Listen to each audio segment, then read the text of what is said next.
kaum kafir Quraisy sengaja mempertontonkan tawanan mereka di belenggu. Sementara para wanita, anak-anak dan pemuda menggiring Khubaib ke lapangan maut. Mereka ingin membalas dendam terhadap Nabi Muhammad SAW, serta melampiaskan sakit hati atas kekalahan mereka dalam perang Badar ketika tawanan yang mereka giring sampai ke tiang salib yang telah disediakan. Said melihat kepada Khubaib bin Adi. Said mendengar suara Khubaib berkata dengan mantap, "Jika kalian bolehkan, saya ingin syalat 2 rakaat sebelum kalian bunuhku." Kemudian Said melihat Khubaib menghadap ke kiblat. Dia salat 2 rakaat. Alangkah bagus dan sempurna salatnya itu. Sesudah salat, Khubaib menghadap kepada para pemimpin Quraisy seraya berkata, "Demi Allah, seandainya kalian tidak akan menuduhku melama-lamakan salat karena takut mati, niscaya saya akan salat lebih banyak lagi." Mendengar ucapan Khubaib tersebut, Said melihat para pemimpin Quraisy naik darah, bagaikan hendak menghancurkan tubuh Khubaib hidup-hidup. Kata mereka, "Sukakah engkau si Muhammad menggantikan engkau, kemudian engkau kami bebaskan?" Maka Khubaib menjawab, "Saya tidak ingin bersenang-senang dengan istri dan anak-anak saya, sementara Muhammad tertusuk duri." Jawab Khubaib, "Mantap." Said melihat Khubaib telah dipakukan ke tiang salib. Dia mengarahkan pandangannya ke langit sambil berdoa, "Ya Allah, hitunglah jumlah mereka, hancurkanlah mereka semua, jangan disisakan seorang pun." Tidak lama kemudian, Khubaib menghembuskan nafasnya yang terakhir di tiang salib. Sekujur tubuhnya penuh dengan luka-luka karena tebasan pedang dan tikaman tombak yang tak terbilang jumlahnya. Kaum kafir Quraisy kembali ke Makkah dengan biasa-biasa saja, seolah-olah mereka telah melupakan peristiwa maut yang merenggut nyawa Khubaib dengan sadis. Tetapi Said bin Amir al-Jumahi yang baru meningkat usia remaja tidak dapat melupakan Khubaib, sehingga dia bermimpi melihat Khubaib menjelma di hadapannya. Dia seakan-akan melihat Khubaib salat 2 rakaat dengan khusyuk dan tenang di bawah tiang salib. Seperti terdengar olehnya rintihan suara Khubaib mendoakan kaum kafir Quraisy. Karena itu Said ketakutan jika Allah Ta'ala segera mengabulkan doa Khubaib, sehingga petir dan halilintar menyambar kaum Quraisy. Keberanian dan ketabahan Khubaib menghadapi maut mengajarkan pada Said beberapa hal yang belum pernah diketahuinya selama ini. Pertama, hidup yang sesungguhnya ialah hidup berakidah, kemudian berjuang mempertahankan akidah itu sampai mati. Kedua, iman yang telah tertanam di dalam hati seorang dapat menimbulkan hal-hal yang ajaib dan luar biasa. Ketiga, orang yang paling dicintai Khubaib ialah sahabatnya, yaitu seorang nabi yang dikukuhkan dari langit. Sejak itu Allah Ta'ala membukakan hati Said bin Amir untuk menganut agama Islam. Kemudian dia berpidato di hadapan khalayak ramai, menyatakan, "Alangkah bodohnya orang Quraisy menyembah berhala, karena dia tidak mahu terlibat dalam kebodohan itu." Lalu dibuangnya berhala yang dipujanya selama ini. Kemudian diumumkannya bahwa mulai saat itu dia masuk Islam. Tidak lama sesudah itu, Said menyusul kaum muslimin hijrah ke Madinah. Di sana dia senantiasa mendampingi Nabi SAW. Dia ikut berperang bersama beliau. Awal-awal dalam peperangan Khabar, kemudian dia selalu turut berperang dalam setiap peperangan berikutnya. Setelah Nabi SAW berpulang ke rahmatullah, Said tetap menjadi pembela setia Khalifah Abu Bakar dan Umar.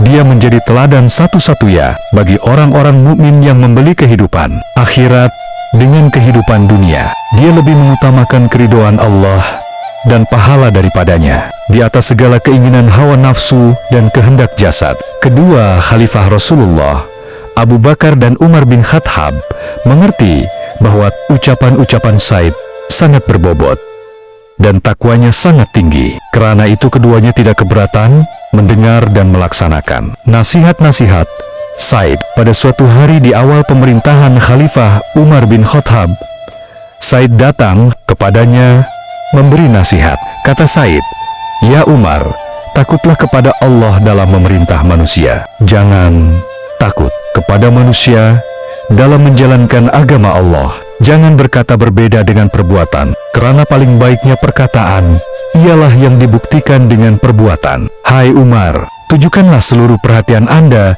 kepada urusan kaum muslimin, baik yang jauh maupun yang dekat. Berikan kepada mereka apa yang Anda dan keluarga sukai. Jauhkan dari mereka apa-apa yang Anda dan keluarga Anda tidak sukai. Arahkan semua karunia Allah kepada yang baik. Jangan hiraukan cacian orang-orang yang suka mencaci. Siapakah yang sanggup melaksanakan semua itu, hai Said? Tanya Khalifah Umar. Tentu orang seperti Anda. Bukankah Anda telah dipercayai Allah memerintah umat Muhammad ini? Bukankah antara Anda dengan Allah tidak ada lagi suatu penghalang? Jawab Said meyakinkan. Pada suatu ketika Khalifah Umar memanggil Said untuk diserahi suatu jabatan dalam pemerintahan. Hai Said, engkau kami angkat menjadi gubernur di Hims, kata Khalifah Umar. Wahai Umar, saya memohon kepada Allah, semoga Anda tidak mendorong saya condong kepada dunia, kata Said. Celaka engkau, balas Umar marah. Engkau pikulkan beban pemerintahan ini di pundakku, tetapi kemudian engkau menghindar dan membiarkanku repot sendiri. Demi Allah, saya tidak akan membiarkan Anda, jawab Said. Kemudian Khalifah Umar melantik Sa'idi menjadi gubernur di Hims. Sesudah pelantikan, Khalifah Umar bertanya kepada Said, berapa gaji yang engkau inginkan? Apa yang harus saya perbuat dengan gaji itu, ya Amirul Mukminin? Jawab Said balik, bertanya, bukankah penghasilan saya dan Baitul Mal sudah cukup? Tidak berapa lama setelah Sa'idi memerintah di Hims, sebuah delegasi datang menghadap Khalifah Umar di Madinah. Delegasi itu terdiri dari penduduk Hims yang ditugasi Khalifah mengamati jalannya pemerintahan di Hims. Dalam pertemuan dengan delegasi tersebut, Khalifah Umar meminta daftar fakir miskin Hims untuk diberikan santunan. Delegasi mengajukan daftar yang diminta Khalifah. Di dalam daftar tersebut terdapat nama-nama si Fulan dan nama Said bin Amir Al-Jumahi. Ketika Khalifah meneliti daftar tersebut, beliau menemukan nama Said bin Amir Al-Jumahi. Lalu beliau bertanya, siapa Said bin Amir yang kalian cantumkan ini? Gubernur kami, jawab mereka. Betulkah gubernur kalian miskin? Tanya Khalifah heran. Sungguh, ya Amirul Mukminin, demi Allah, seringkali di rumahnya tidak kelihatan tanda-tanda api menyala. Jawab mereka meyakinkan. Mendengar perkataan itu, Khalifah Umar menangis sehingga air mata beliau meleleh membasahi jenggotnya. Kemudian beliau mengambil sebuah pundi pandi berisi uang 1000 dinar. Kembalilah kalian ke Himsy, sampaikan salamku kepada Gubernur Said bin Amir, dan uang ini saya kirimkan untuk beliau guna meringankan kesulitan-kesulitan rumah tangganya, ucap Umar sedih. Setibanya di Hims, delegasi itu segera menghadap Gubernur Said, menyampaikan salam dan uang kiriman Khalifah untuk beliau. Setelah Gubernur Said melihat pundi-pundi berisi uang dinar, pundi-pundi itu dijauhkannya dari sisinya, seraya berucap, Inna lillahi wa inna ilaihi roji'un. Mendengar ucapannya itu, seolah-olah suatu mara bahaya sedang menimpanya. Kerana itu, istrinya segera menghampiri seraya bertanya, apa yang terjadi, hai Said? Meninggalkah Amirul Mukminin? Bahkan lebih besar dari itu, jawab Said sedih. Apakah tentara muslimin kalah berperang? Tanya istrinya pula. Jauh lebih besar dari itu, jawab Said tetap sedih. Apa pulakah gerangan yang lebih dari itu?